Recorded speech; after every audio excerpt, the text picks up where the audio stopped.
Père éternel, nous n'avons pas idée, nous, humains, à nous représenter ton amour si grand, si puissant, tel que nous venons de le chanter. Mais nous savons que tu es là, que tu es amour, que tu es paix, que tu es liberté, libre, que tu nous rends libres de nos péchés par ton pardon. Merci Seigneur pour tout ce que tu as fait. Merci de nous avoir donné Jésus-Christ qui nous a rapprochés de toi. Merci de nous avoir donné le Saint-Esprit qui nous guide à chaque pas, chaque jour. Et aide-nous à nous mettre vraiment à son écoute. Au nom de Jésus. Amen.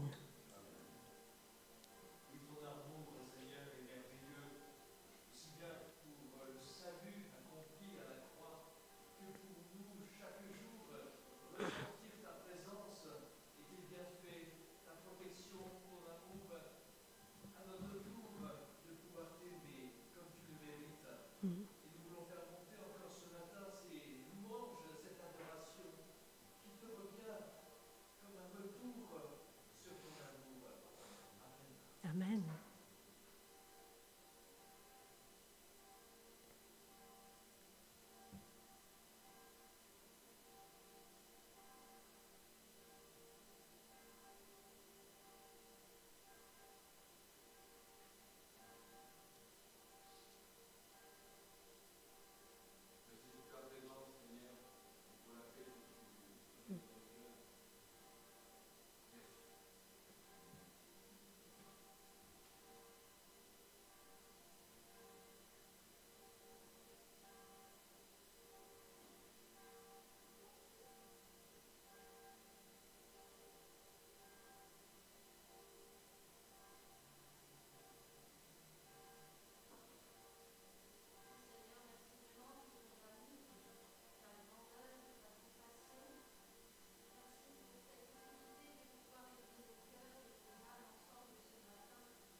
Amen.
Oui, il est bon et juste de le louer en chantant de tout notre cœur. Hébreux 10, 22 nous dit « Approchons-nous avec un cœur droit et sincère, avec la joyeuse assurance que nous donne la foi, nos cœurs purifiés d'une mauvaise conscience et nos corps lavés d'eau pure. » Et cette purification passe par la repentance, la lecture, la méditation, l'appropriation personnelle de la parole et la mise en pratique. Et je vous invite à vous lever pour chanter « Il est bon de louer le Seigneur ».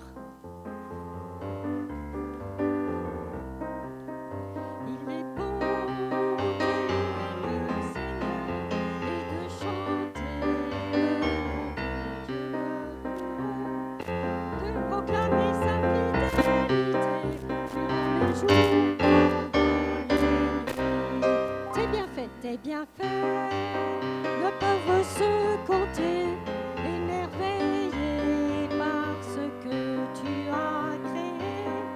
Combien tes œuvres sont grandes, Elohim Baruch Hashem.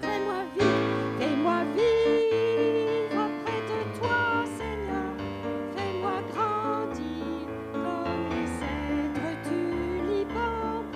Plantés dans la maison du Seigneur, nous vivons éternellement. La la la, la la la, la la la la, la la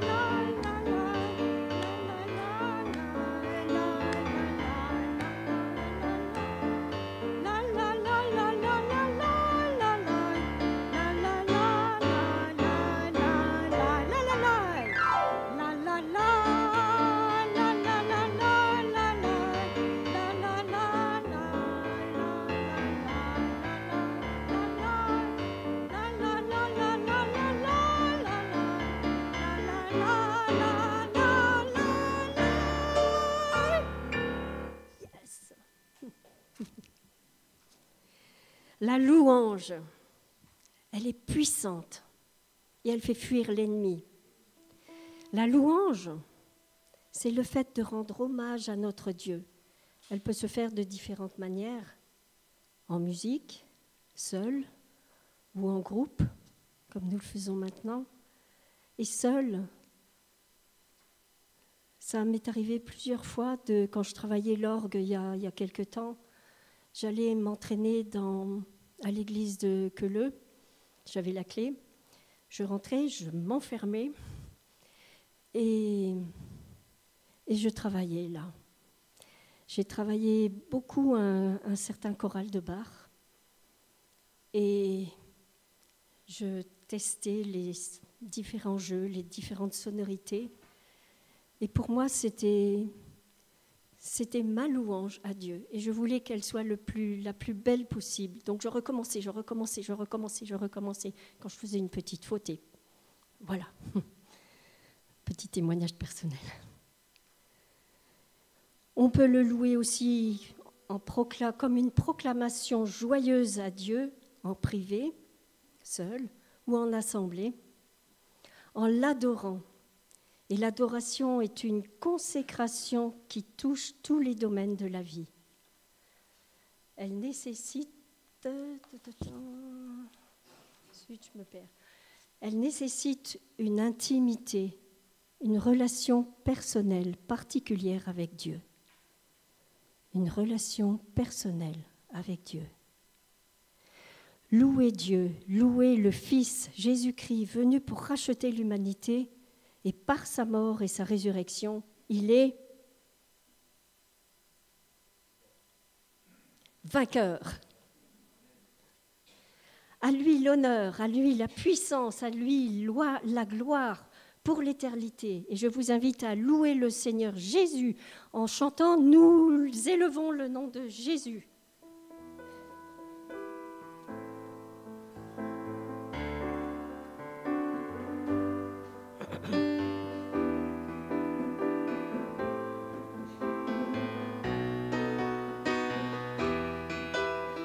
Nous élevons le nom de Jésus, au-dessus de tout esprit méchant.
puisse louer en esprit et en vérité. Dieu est sensible à notre sincérité. Que son esprit de vérité nous envahisse maintenant et à chaque instant de notre vie, bien sûr. Et chantons en y mettant tout notre cœur, que l'esprit de vérité. Je vous invite à vous lever à nouveau.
Remplis de ton esprit, nous adorons notre Dieu, nous nous abandonnons à lui, nous offrons comme sacrifice vivant à Dieu, consacré à son service et en lui étant agréable.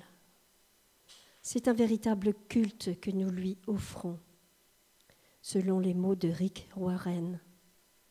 Et il poursuit, Rick Warren, dans une vie motivée par l'essentiel, l'adoration qui plaît à Dieu vient du fond du cœur et reste attachée à la parole.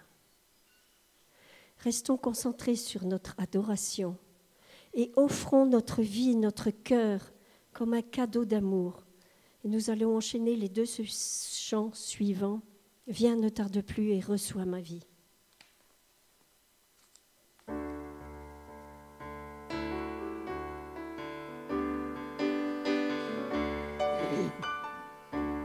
Viens, ne tarde plus, adore. Viens, ne tarde plus, donne ton cœur. Viens, ne tarde plus, adore. Viens, tel que tu es devant ton Dieu. Viens. Un jour toute langue dira tu es Dieu. Un jour tout genou fléchira. Mais le vrai trésor est pour ceux qui t'ont choisi dès aujourd'hui. Viens, ne tarde plus, adore. Viens, ne tarde plus, donne ton cœur.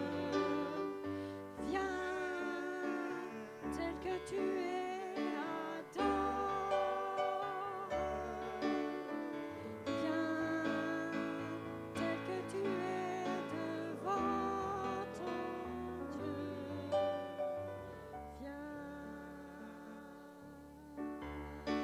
Un jour toute langue dira tu es Dieu. Un jour tout genou fléchira.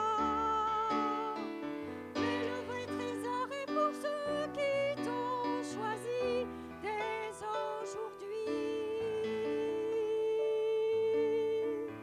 Viens, ne tarde plus, adore. Viens, ne tarde plus, donne ton cœur. Viens, tel que tu es, adore. Viens, tel que tu es devant ton Dieu.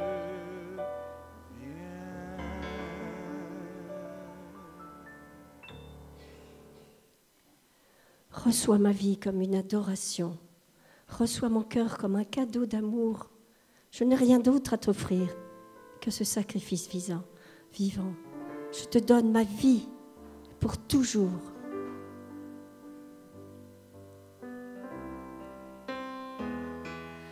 Reçois ma vie comme une adoration. Reçois mon cœur comme un cadeau d'amour. Je n'ai rien d'autre à t'offrir que ce sacrifice vivant. Je te donne ma vie pour toujours. J'abandonne sur ton autel en réponse à ton appel, mes visions, mes ambitions, car tu es ma vie, ma passion. À tes pieds émerveillés, je contemple ta majesté, je te donne sans compromis, parfum de très grand prix.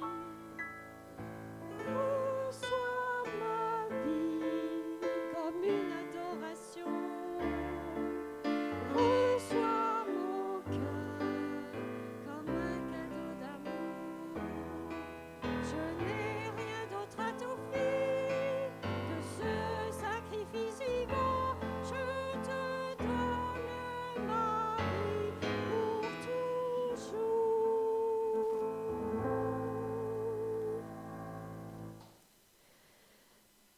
Merci Seigneur de bénir maintenant notre frère Guillaume qui va venir nous apporter le message. Ouvre nos cœurs à ce que tu veux nous dire aujourd'hui par l'intermédiaire de notre frère. et sois toujours présent dans nos cœurs, jour et nuit, à chaque instant, tous les jours. Amen.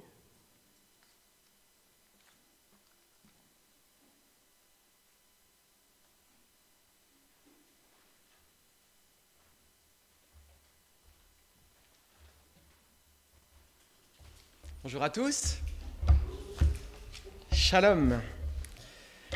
Bonjour aux frères et sœurs, bonjour aussi aux personnes que je ne connais pas, qui sont peut-être de visite parmi nous. Un chaleureux accueil dans notre église de Metz. Je vais peut-être récupérer la zappette pour la projection, si c'est possible.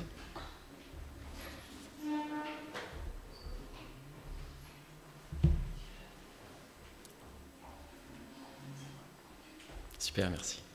C'est déjà... Ça fonctionne comme ça ? Voilà, je me réjouis donc d'être avec vous ce matin et de partager la parole. Ce que le Seigneur a mis sur mon cœur.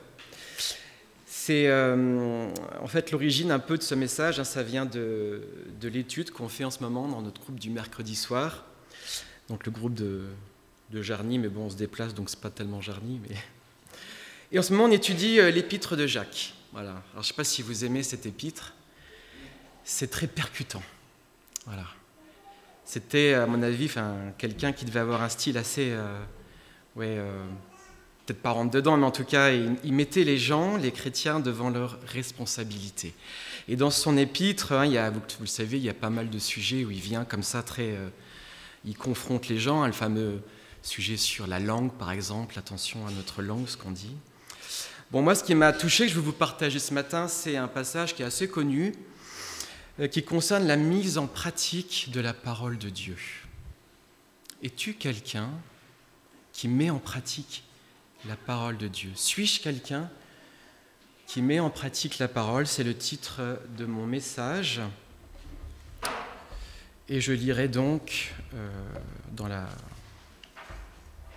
NEG, dans la version seconde de 79, chapitre 1, versets 22 à 25. Mettez en pratique la parole. Ah oui, d'accord. Pardon.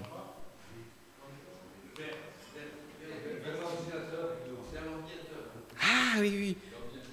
Ah bah oui. Ça y est. Voilà, mettez en pratique la parole et ne vous bornez pas à l'écouter en vous trompant vous-même par de faux raisonnements. Car si quelqu'un écoute la parole et ne la met pas en pratique, il est semblable à un homme qui regarde dans un miroir son visage naturel et qui, après s'être regardé, s'en va et oublie aussitôt comment il était. Mais celui qui aura plongé les regards dans la loi parfaite, la loi de la liberté, et qui aura persévéré, n'étant pas un auditeur oublieux, mais se mettant à l'œuvre, celui-là sera heureux dans son activité. Seigneur, nous voulons ce matin encore écouter ta parole pour pouvoir la connaître et suivre ta direction dans nos vies. Aide-nous à la comprendre, et pas seulement intellectuellement, mais vraiment jusque dans nos cœurs. Qu'elle ne ruisselle pas sur notre cœur endurci, qui peut être endurci, mais qu'elle pénètre profondément de façon à y faire ton œuvre. Amen. Alors, ce thème de la mise en pratique de la parole n'est pas que l'idée de Jacques, c'est quelque chose qu'on retrouve à travers la Bible. Je ne vais pas faire une étude exhaustive sur tous les passages qui parlent de ce sujet, mais peut-être juste donner deux points que je trouve assez éclairants. Dans l'Ancien Testament, déjà, c'est quelque chose qui revient assez souvent. Et je trouvais que ce passage dans Deutéronome, chapitre 5, verset 1, était assez significatif, puisque c'est ni plus ni moins l'introduction de la loi qui va être donnée au peuple, où l'Éternel dit « Mettez en pratique les lois qui vont suivre et appliquez-vous à les mettre en pratique soigneusement. » Il y a même l'adverbe « soigneusement », c'est intéressant. Ce n'est pas quelque chose de vite fait comme ça, mais je sens plutôt l'idée de « mettez-y de la rigueur, soyez-y attachés à mettre en parole toutes ces lois qui vont suivre. »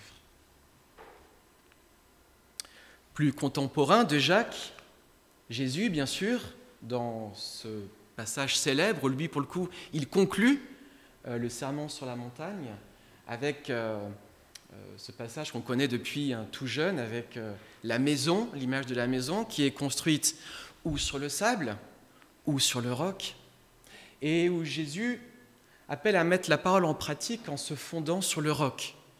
Il parle des fondations, et on sait que les fondations, c'est lui. Donc, il appelle en fait les gens qui l'écoutent à construire leur vie sur lui. C'est, selon moi, le premier niveau, la première étape de la vie chrétienne. On va partir par les fondements, c'est-à-dire construire sa vie sur Christ. Sinon, ça ne sert à rien de construire puisqu'on n'a pas les bons fondements. Alors j'en viens maintenant plus précisément à Jacques, qui, un peu comme Jésus, donc, va nous donner un peu deux caractères, deux personnalités. Un qui ne met pas en pratique la parole, et puis un autre qui met en pratique. Et comme Jésus, il aura aussi un discours imagé, qui peut toucher aussi ceux qui sont comme moi assez visuels. On verra ça. Alors, commençons donc par l'homme qui ne met pas en pratique la parole. Donc, je vais relire le verset 23. « Si quelqu'un écoute la parole et ne la met pas en pratique », et là, j'imagine bien se dire, comment est-ce que je pourrais leur faire comprendre à quoi ressemble cet homme ? Une image.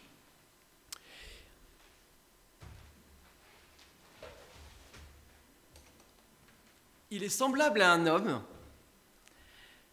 qui regarde dans un miroir son visage naturel. J'ai ramené un petit miroir pour illustrer vraiment le propos. Allons au bout de son idée. J'écoute la parole, je me regarde. Mais dès que j'ai fini d'écouter, j'oublie aussitôt. Je ne sais plus. C'est quand même incroyable, est-ce que vous ne trouvez pas, cette sorte d'amnésie comme ça ? Je me suis vu, et juste après, je ne sais plus. Je ne sais plus comment je suis. Alors bien évidemment, il y a... j'ai perdu la zapette. Ah oui. Quelque chose de spirituel derrière, bien sûr. Qu'est-ce qu'il faut en tirer ? J'ai essayé un petit peu de réfléchir à ça. Quelques éléments qui me paraissent intéressants à soulever. Sur la notion de mémoire, la nature oublieuse de l'homme, puisqu'à 2 reprises, il fait mention de l'oubli. Aussitôt après, il oublie comment il était. Et puis un peu plus loin, il parle de l'auditeur oublieux. Mais ça interpelle. Est-ce que moi, je suis un auditeur oublieux ? Est-ce que j'oublie la parole que j'entends ? Est-ce que tu es un auditeur oublieux ? Est-ce que du moment où tu vas quitter la salle de culte, tu ne sauras plus du tout ce qui s'est passé en disant « bon, ça y est, allez, le culte c'est fini, je rentre chez moi, c'est bon, ma vie va pouvoir reprendre ». C'est une parole qui interpelle, je trouve. Sur l'oubli, quelques éléments de réflexion par rapport à la mémoire. Bon, sans faire un cours sur les processus de mémorisation dans le cerveau ne peut pas tout retenir, il a une quantité de stockage qui est limitée. Il va donc trier ce qui paraît important ou pas.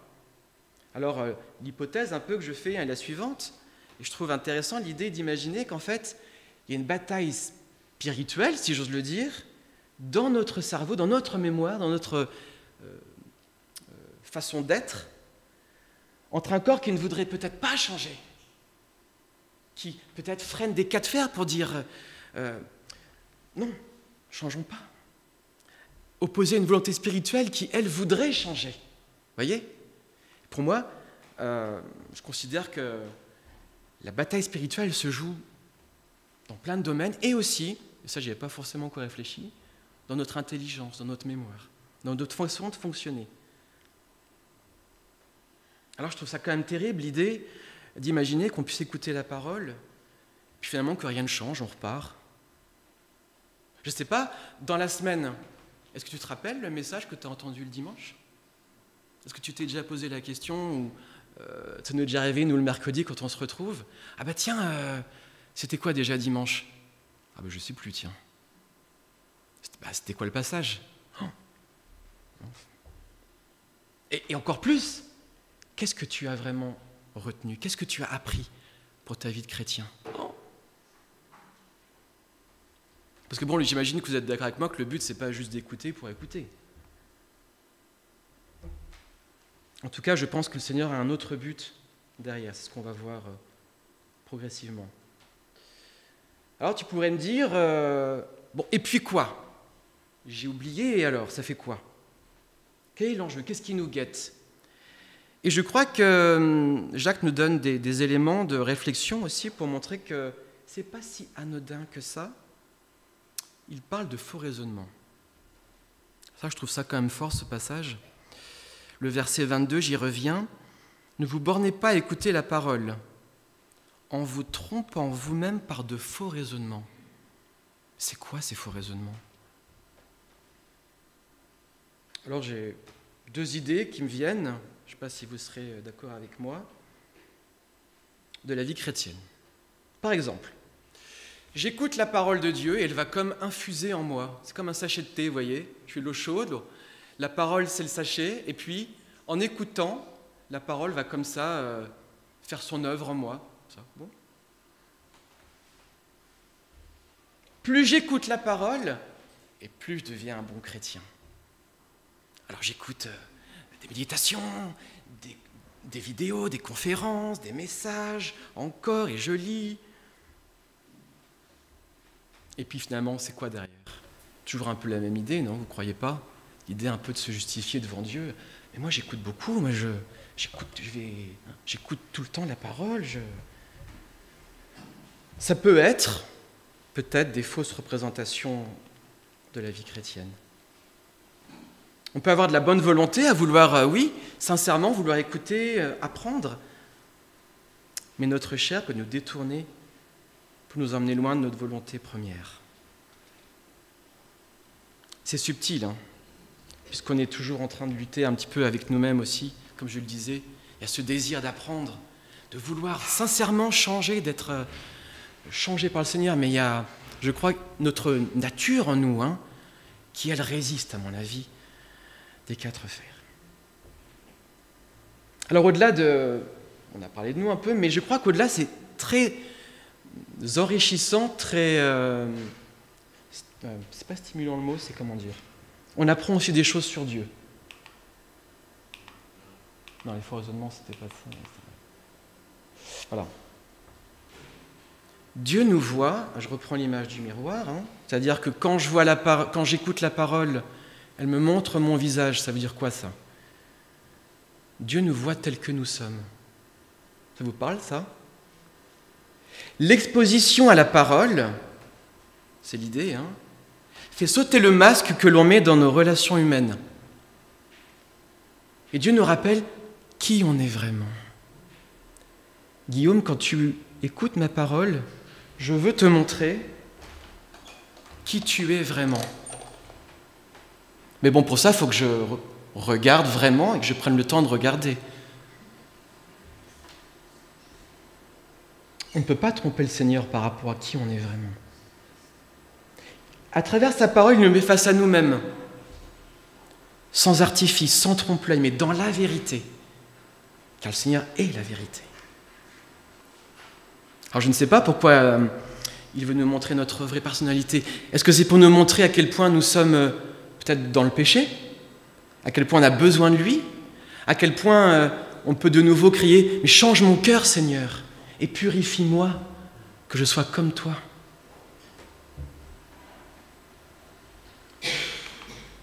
Une deuxième idée, sa parole est une parole puissante.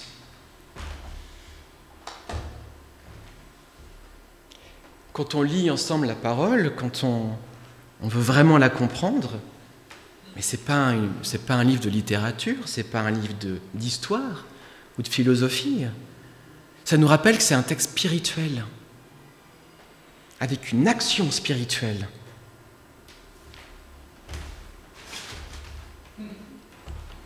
Écoutez cette parole d'Ésaïe. « Ainsi en est-il de ma parole qui sort de ma bouche. Elle ne retourne point à moi sans effet. » Donc elle part du Seigneur, elle vient jusqu'à nous, elle retourne à lui, mais pas sans avoir exécuté sa volonté, accompli ses desseins. Je me dis, mais c'est super intéressant ça. C'est-à-dire que Dieu ne nous a pas mis à disposition la parole juste pour qu'on s'entretienne comme ça et qu'on lise la Bible parce que c'est intéressant de lire et d'apprendre des choses comme ça, mais il y a vraiment cette idée qu'il veut faire quelque chose en nous. Encore là aujourd'hui, vous y croyez? Amen, non?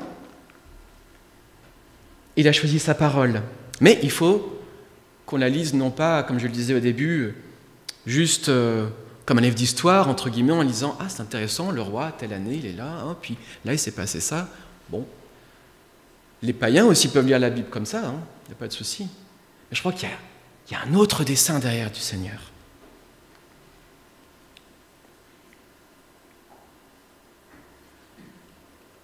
Ce verset dans Hébreu. « La parole de Dieu est vivante et efficace, plus tranchante qu'une épée quelconque à deux tranchants, pénétrante jusqu'à partager âme et esprit, jointure et moelle. Elle juge les sentiments et les pensées du cœur. Ce matin, elle juge nos sentiments qui sont dans nos cœurs. » Moi, je ne peux pas, je vois que l'extérieur. Mais le Seigneur, il nous voit en plein dans notre cœur. Ce matin, là où on en est dans notre vie spirituelle, il attend quelque chose de nous.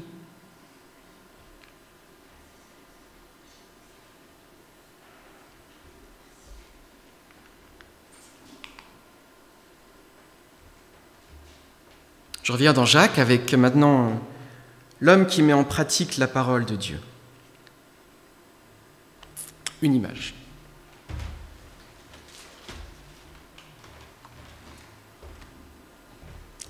Quelle image utilise Jacques donc pour nous parler de l'homme qui lui met en pratique la parole? Alors il nous dit, il est semblable à un homme. Attendez. Pardon, je reprends. Celui qui aura plongé les regards dans la loi parfaite, la loi de la liberté. Imaginons, un long bout de l'image, je plonge mes regards dans la loi parfaite, comme une mer, un océan, que sais-je.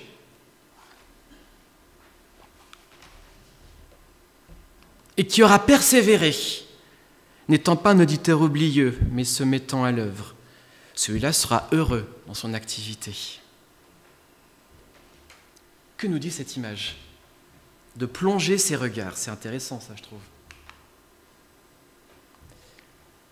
Alors, je ne sais pas si vous avez déjà fait, vous, de la plongée ou de snorkeling, comme on dit. Ou simplement, vous savez, on prend du temps comme ça, regarder les petits poissons. Il y a cette notion d'être complètement immergé, en fait. Hein, je n'ai pas un œil dans l'eau et puis l'autre œil comme ça, je ne suis pas là. Non, je suis complètement immergé dedans, en fait. Est-ce que quand je lis la parole, je suis complètement immergé dedans? Ou est-ce que je lis comme ça, puis en même temps, dans mon esprit, bon, je vais faire quoi à manger ce midi, puis il va se passer quoi, et puis ci, ça, vous voyez? Notion d'entièreté, notion de durée aussi. Quand je plonge mes regards, hein, quand je suis dans l'océan, je regarde les petits poissons, qui sont super jolis comme ça, là. Ben, je ne fais pas juste en 2 secondes, ah c'est joli, tiens. Non, je prends du temps. J'observe, je me promène, j'ai du plaisir. Dans notre pratique de la parole de Dieu, est-ce qu'on a du plaisir comme ça? Est-ce qu'on prend du temps? Ou est-ce que c'est, bon, j'ai lu mon verset du jour, ça va, c'est bon, vous voyez? Voilà, enfin, c'est ce qui me semble, hein, c'est ce que je vous livre un peu les pensées qui me viennent quand je lis ce passage, en essayant de comprendre un peu la parole, pourquoi cette image, qu'est-ce que ça veut nous dire?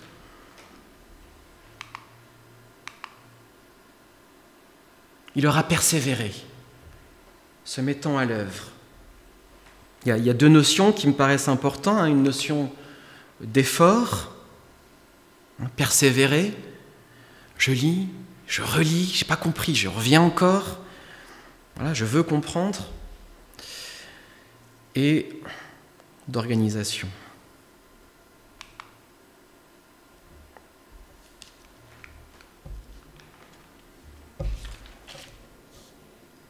Je voudrais passer un peu plus de temps maintenant sur la dernière partie, l'application. Qu'est-ce qu'on retire de tout ça? Avec quoi on va partir en fait? Qu'est-ce qu'on va garder dans notre cœur, comme feuille de route pour la suite? C'est des points qui me paraissent importants pour avoir ce que j'appelle une attitude intentionnelle quand je lis, quand j'écoute la parole de Dieu, pour anticiper l'oubli. Parce qu'en fait, dans mon corps, en moi, il y a des choses qui sont contre moi. Bah oui, c'est comme ça, c'est compliqué. Ayons une écoute active. Pendant le culte, par exemple, pendant le message, pendant notre lecture quotidienne, en groupe ou autre, venons avec une disponibilité d'esprit. Et si on ne l'a pas, on a le Saint-Esprit. Parce que le Seigneur a pensé à tout. Il nous a donné sa parole, il nous a donné l'Esprit aussi, pour nous accompagner, pour ne pas qu'on prenne les choses juste avec notre chair. Parce qu'on se connaît, on va vouloir prendre les choses en main. Et là, c'est la cata, c'est sûr. Parce que du charnel ne peut pas faire du spirituel. C'est deux mondes différents, c'est deux entités différentes. Donc, le Saint-Esprit nous montre, il œuvre en nous, et il nous montre comment être disposé. Donc si on vient par exemple au culte avec nos préoccupations, on n'est pas à dispo comme ça, il est fidèle et bon, je crois, pour vraiment nous concentrer sur lui. Et il n'est pas dans le jugement, je crois, le Saint-Esprit, il est vraiment là pour nous aider. Enfin, moi je le vois comme vraiment quelque chose de bénéfique, comme quelqu'un de bénéfique. Lis ta parole, lisons notre parole de façon structurée, en anticipant la mise en pratique. On voit que c'est quelque chose que, à travers la Bible, qui paraît important, qui revient. Ok, je lis ça. Comment je vais mettre en pratique? Alors, petite parenthèse sur mes souvenirs lointains maintenant, parce que je prends de l'âge. Mais donc, moi, je me suis converti, vous savez, avec le GBU, le groupe biblique universitaire, quand j'étais étudiant à Lyon. C'est vraiment là où j'ai découvert la Bible, en fait, même si j'étais catholique avant. Je ne l'avais jamais ouverte. Et donc je lisais comme ça, mais on m'a appris, on nous apprenait, puisqu'on étudiait en groupe, à lire la Bible avec une méthode. Bon, méthode c'est humain ça, c'est sûr, mais ça nous aide un petit peu quand même à structurer notre lecture. Donc une méthode en 3 parties.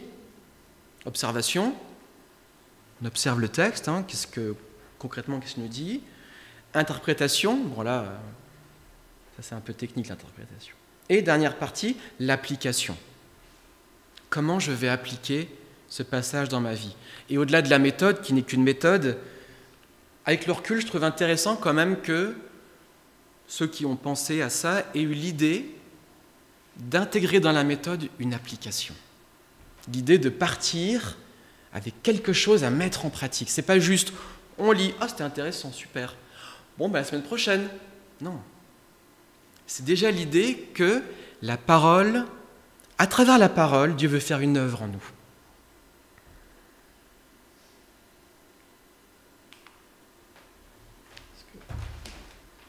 J'ai oublié mon cahier. J'ai un cahier où je note, vous savez, quand j'écoute un message, juste comme ça, je l'ai oublié, bon, vous voyez l'oubli. Sois organisé. Je vois, je fais le prof un peu là. J'en vois certains qui prennent des notes. Bon, après, chacun fait comme il veut, mais je trouve intéressant l'idée, en tout cas, d'écouter un message, et puis au fur et à mesure de dire, ça je retiens, oui, c'est intéressant, j'y reviendrai dessus. Ça, c'est un point, je me le stabilote, je me l'entoure, parce que ça, vraiment, je trouve, la Seigneur me parle là-dessus. Enfin, en tout cas, d'avoir une trace pour après, dans la semaine, revenir sur le message. Quand on a un moment, tiens, finalement, qu'est-ce qui me reste du message que j'ai écouté dimanche? Si je me base que sur ma mémoire, je ne vais pas redire ce que j'ai dit tout à l'heure, mais peut-être je vais avoir des difficultés à me rappeler vraiment qu'est-ce qui a été dit. Donc, une piste, une idée, tout ça c'est que des pistes, On a chacun des manières de faire différentes et de fonctionnements différents, mais pourquoi pas prendre des notes pendant l'écoute de la parole. Saint-Esprit, j'en ai déjà parlé, mais je vais enfoncer le clou, entre guillemets, puisqu'il est là pour nous aider à avoir une bonne disposition d'esprit, mais aussi, il nous aide, je pense, à mettre en œuvre la pratique, cette entreprise spirituelle qui est une certaine dimension de transformation. Dieu veut nous transformer au fur et à mesure pour qu'on soit moins charnel et plus spirituel. Et évidemment, la prière. Prions avant, pendant et après la lecture. Alors peut-être vous allez dire, oui, je vais prier avant, par exemple, que le culte soit enrichissant, que je puisse apprendre quelque chose, mais est-ce que pendant un message, est-ce qu'on prie ? Seigneur, montre-moi. Montre-moi ce que tu as pour moi là aujourd'hui, parce qu'il a quelque chose il fait du sur-mesure. C'est ça qui est super avec le Seigneur, c'est que comme on est tous à des niveaux différents dans notre vie spirituelle, aujourd'hui, il a quelque chose pour toi, de façon très spécifique, qui n'est pas la même chose que pour toi, et ainsi de suite. Donc, la prière peut nous montrer aussi, pendant l'écoute, de façon fine, ce que le Seigneur veut nous montrer et veut qu'on reparte avec. Je conclus. Qu'est-ce qu'on retient alors de tout ça ? J'espère que vous vous rappellerez quand vous lirez ce passage mes petites illustrations avec le miroir et le masque. En tout cas, moi, c'est des choses qui me parlent. On retient donc l'appel à mettre en pratique la parole. Répéter à travers... Quand c'est comme ça dans la Bible, répéter vraiment beaucoup, ça veut dire qu'il y a quelque chose vraiment là d'important. D'autant que c'est à travers différents auteurs, différentes époques, donc il y a vraiment cette insistance pour mettre en pratique la parole. Je trouve qu'il y a une notion d'obéissance. C'est Jésus qui dit « Pourquoi vous dites « M'appelez-vous Seigneur » mais vous ne faites pas ce que je dis ?» On doit faire ce que le Seigneur nous demande. Voilà, je crois que c'est assez clair. La parole nous montre qui on est vraiment. Ça, c'est quelque chose que moi, par exemple, dans cette lecture, ça m'a vraiment touché. Que quand je lis la parole, je suis exposé, le Seigneur m'expose à moi-même. Voilà, Guillaume, t'es comme ça, en fait. Mais je veux te changer. Être transformé par le Seigneur. Je reprends ce passage dans Romains 12. Ne vous conformez pas au siècle présent, mais soyez transformés par le renouvellement de l'intelligence, afin que vous discerniez quelle est la volonté de Dieu, qui est bon, ce qui est bon, agréable et parfait. Il est fort ce passage. Un appel à être transformé. En bon pédagogue, le Seigneur se dit c'est compliqué quand même tout ça, donc je vais quand même les encourager. Enfin, c'est un peu l'image que je m'en fais. Et Jacques nous donne un encouragement, nous donnant un peu le secret du bonheur. C'est comme ça que se termine ce passage. Celui qui ne sera pas un terre oublieux, mais qui aura persévéré, qui aura plongé ses regards dans la loi parfaite, la loi de la liberté, celui-là, il sera heureux dans son activité. Il y a un appel à être heureux dans la vie chrétienne en faisant ce que le Seigneur nous demande. Et je trouve que c'est encourageant, voilà. Parce que, comme on l'a dit, c'est compliqué, on lutte avec nous-mêmes, on oublie facilement, on a de la bonne volonté, mais souvent c'est un peu comme un feu de paille. Mais il y a ce matin un appel renouvelé à mettre en pratique, à nous atteler à ça. Et pourquoi pas, entre frères et sœurs aussi, à nous dire « Et toi, cette semaine, qu'est-ce que tu es en train de mettre en pratique ? Sur quel sujet le Seigneur est en train de te parler ou te travaille ?» Et puis peut-être prier l'un pour l'autre, vous voyez, cette notion aussi d'avancer ensemble. Voilà ce que j'avais à vous partager. J'espère que vous garderez vraiment ce que le Seigneur veut vous parler. veut vous dire. Et je propose qu'on finisse par ce chant qui dit « Seigneur, nous tous qui reflétons le Seigneur de gloire, nous sommes transformés à son image par l'Esprit. » C'est vraiment ma prière aussi pour moi, pour vous, qu'on puisse être transformés spirituellement comme le Seigneur le veut. Amen.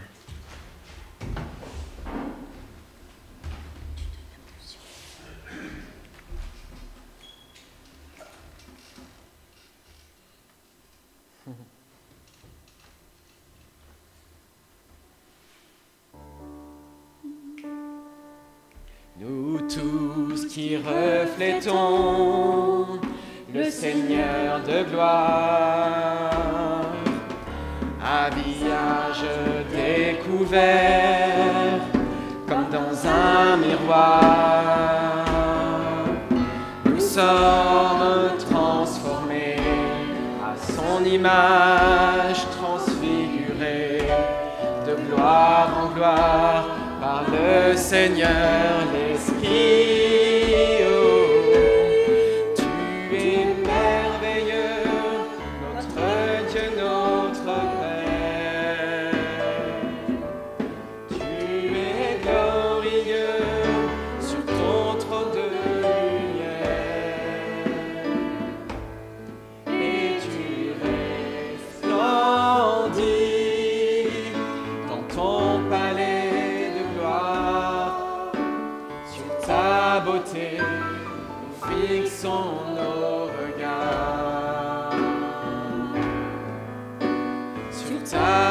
Nous fixons nos regards, nous tous qui reflétons le Seigneur de gloire, à visage découvert, comme dans un miroir, nous sommes transformés à son image, transfigurée de gloire en gloire par le Seigneur l'Esprit. Tu es merveilleux, notre Dieu, notre Père, merveilleux. Tu es glorieux sur ton trône de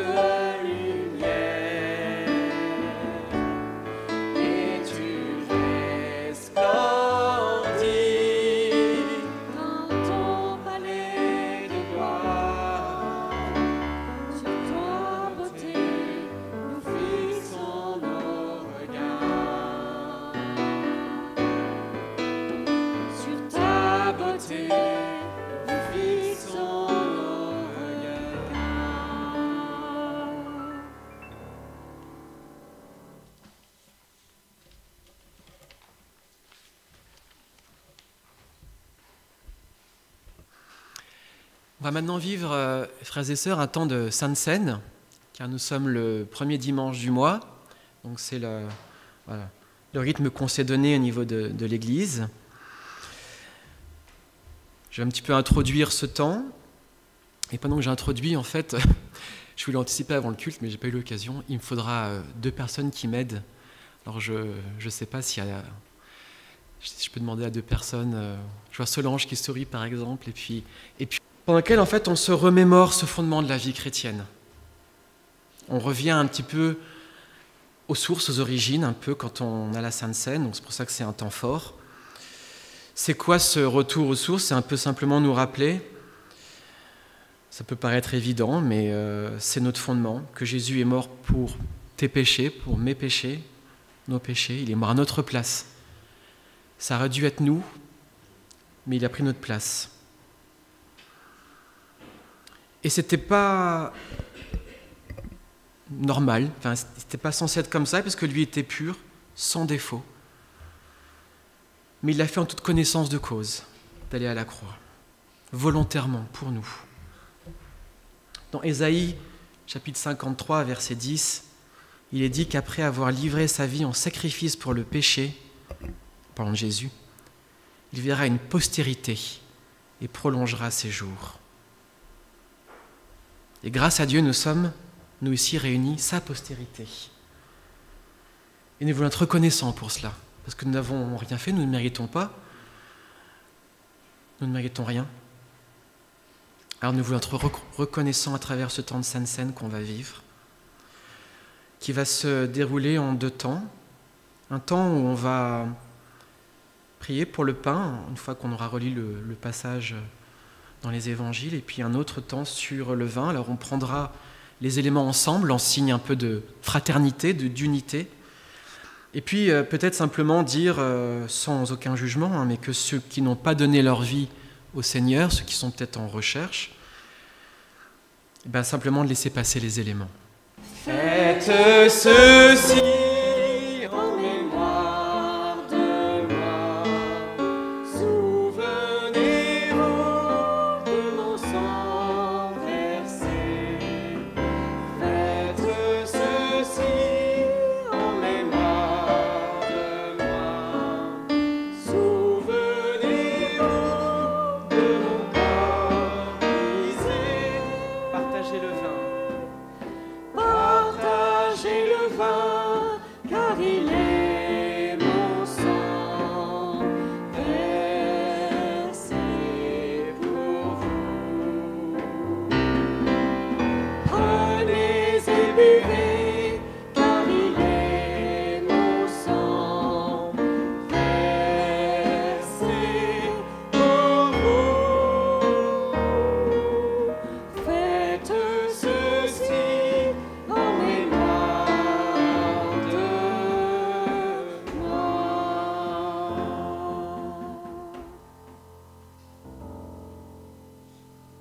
Demeure éternellement. Nous t'apportons ce matin ce monde dans lequel tu nous as placés. Nous prions pour ceux qui sont fatigués, malades, pour ceux qui ont faim, pour ceux qui ont peur. Avec foi, nous te demandons de les encourager, de les soutenir au nom de Jésus-Christ. Nous prions pour tous ceux qui ne te connaissent pas encore. Nous te prions de te manifester à eux selon ta volonté, au nom de Jésus-Christ. Nous te remettons, Seigneur, les autorités de notre ville, de notre région, de notre pays et du monde entier. Donne-leur ta sagesse afin qu'ils te servent dans l'exercice de leurs responsabilités au nom de Jésus-Christ. Nous te remettons également notre communauté. Tu connais toutes les facettes de tous les éléments en cours. Nous te demandons que ton esprit de paix et ton amour triomphe de nos tentations de séparation ou de division et apprends-nous l'entraide fraternelle en union avec toi. Nous te prions au nom de Jésus-Christ. Dieu de vérité, ouvre le cœur et l'esprit de ton Église, afin qu'elle reste fidèle à ta parole, afin qu'elle se tienne debout, afin qu'elle soit l'instrument de ta grâce. Seigneur, fais de nous des ouvriers de paix. Seigneur, fais de nous des bâtisseurs d'amour et de justice en vérité. Amen. Et si 1 ou 2 personnes, ou 3, veulent prier à nouveau, courtement, pour des sujets particuliers, vous avez la parole. Voilà, oui. Quelqu'un veut parler? Ah, les offrandes. Ok. Donc les offrandes passent, je voulais vous lire ce passage qui conclut l'épître aux Romains. Que la grâce de notre Seigneur Jésus-Christ soit avec vous tous.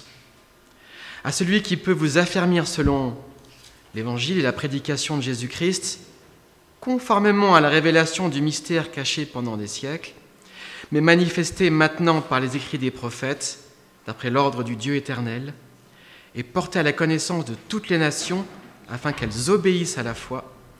À Dieu seul, sage, soit la gloire au siècle des siècles, par Jésus-Christ. Amen. Passez un très bon dimanche, une belle semaine, dans la mise en pratique de la parole.